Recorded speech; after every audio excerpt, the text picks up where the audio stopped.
l'espace d'un peu plus de 4 ans, on a vu le Nord-Est tomber dans une situation qui est dramatique pour sa population, parce que le Nord-Est est une région qui a été marginalisée au Nigeria depuis l'indépendance. Et aujourd'hui, si on ajoute à cette marginalisation, si on ajoute l'impact du conflit armé international qui sévit, si on regarde quelles sont les conditions de vie de la population dans les zones urbaines, mais plus principalement dans les zones rurales de Borno, la situation humanitaire aujourd'hui, elle est pas bonne, elle est tout simplement pas bonne.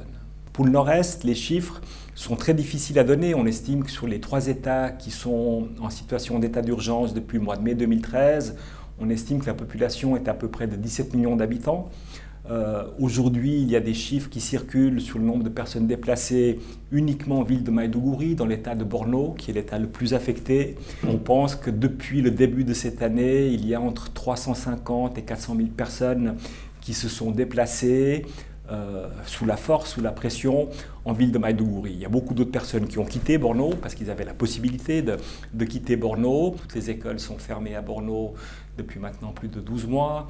On estime que plus de 50% du personnel médical qui travaillait en ville de Maïdougouri a quitté la ville. On pense que c'est beaucoup plus dans les zones rurales. On sait qu'il n'y a plus de possibilités pour les agriculteurs de respecter les saisons, de planter, de récolter. Donc c'est vraiment un conflit qui a un impact qui je crois, aujourd'hui, n'est pas vraiment totalement pris en compte par qui que ce soit, parce que l'ampleur des besoins est tout simplement énorme. La nature du conflit, le fait qu'aujourd'hui Boko Haram, comme on appelle le groupe, a dû fuir Maïdougouri sous la pression et s'est installée dans les zones rurales dont elle a pris le contrôle, fait que c'est beaucoup plus difficile de développer un dialogue structuré. Le CICR insiste, on a aujourd'hui accompli du terrain, mais je crois qu'il nous reste encore beaucoup de travail à faire pour véritablement pouvoir prétendre, ne serait-ce qu'en interne, que nous avons un dialogue structuré avec l'opposition armée au nord-est du Nigeria. Aujourd'hui, nous sommes avec MSF France, nous sommes la seule organisation qui a une présence permanente en ville de Maïdougouri. Nous y avons une sous-délégation. Pour nous, le défi aujourd'hui, c'est de pouvoir développer davantage d'activités dans les zones rurales. Malheureusement, ça, c'est très difficile de par la situation sécuritaire qui prévaut. Il n'y a aucune menace contre le CICR, mais il faut bien se rendre compte qu'on a affaire à un conflit asymétrique où il y a un groupe insurrectionnel qui n'est pas vraiment totalement uni. Il y a plusieurs intérêts, il y a plusieurs fronts, il y a plusieurs commandants.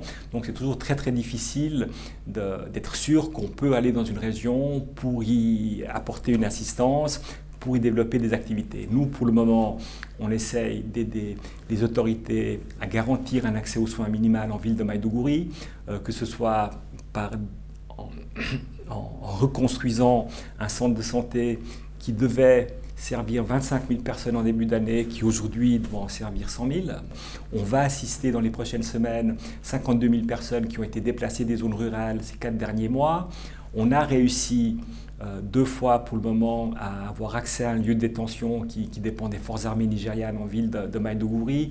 Ça, c'est un dossier sur lequel le CICR devra encore être très patient et travailler très longtemps. Ce n'est pas quelque chose qui est gagné. Le CICR doit être très humble par rapport à ce qu'il peut apporter dans un contexte comme le nord-est du Nigeria. Moi, j'ai travaillé en Afrique auparavant, j'étais 4 ans en poste au Cameroun, j'étais 4 ans en poste au Zimbabwe, et c'est vrai que chaque fois qu'on entend parler du Nigeria en Afrique, c'est en termes négatifs. Pourtant, c'est pas du tout ça, moi, mon impression.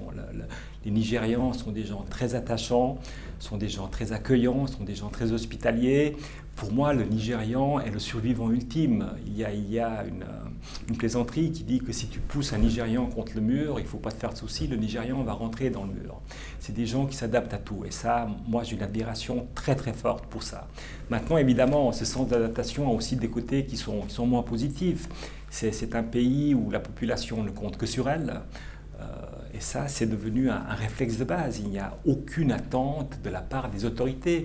Moi, je quitte ce pays avec l'espérance que les choses vont s'améliorer. Je l'espère vraiment sincèrement.